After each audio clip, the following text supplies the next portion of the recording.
ببداية الفيلم بنفهم إنه المجرة كلها كان بحكمها كائنات فضائية اسمهم الإيريديان. كانوا واصلين لمستوى عالي كثير من التكنولوجيا، بس بعد فترة الإيريديان راحوا وتركوا المجرة وما ضل غير 1% بس من التكنولوجيا تبعتهم. بس عملوا خزانة فيها كل التكنولوجيا المتقدمة اللي وصلوا لها، وإنه اللي رح يوصل لهالخزانة هو اللي رح يحكم العالم، بس بشرط إنه بوابة الخزانة هاي رح تنفتح عن طريق بنت من شعب الإيريديان. ومن وقتها وكل العالم بدور على هاي البنت عشان يفتح بوابة الخزانة ويملك العالم.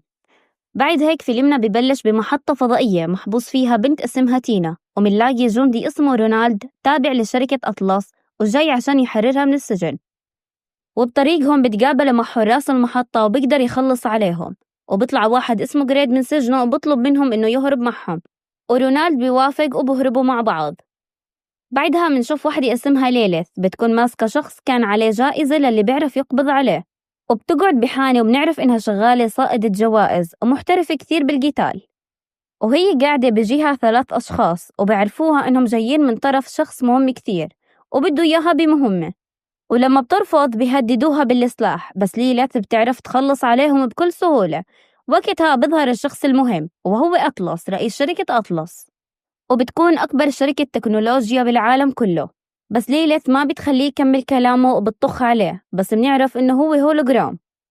وواحد من العصابة بيروح بلبس الهولوجرام عشان يتواصل مع ليليث، وبحكي لها إنه بنته الوحيدة محبوس بكوكب بندورة وبده إياها تروح لهناك عشان تجيب له إياها. بس ليليث بترفض عشان كوكب بندورة كله عصابات وفيه وحوش فضائية، وبتحكي له إنه هو كمان عنده جيش وبيعرف يحررها فيه.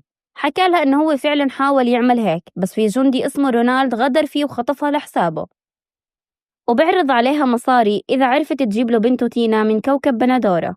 وقتها بتوافق وبعطيها جهاز GPS عشان أول ما توصل لبنته تينا يجي لعندها.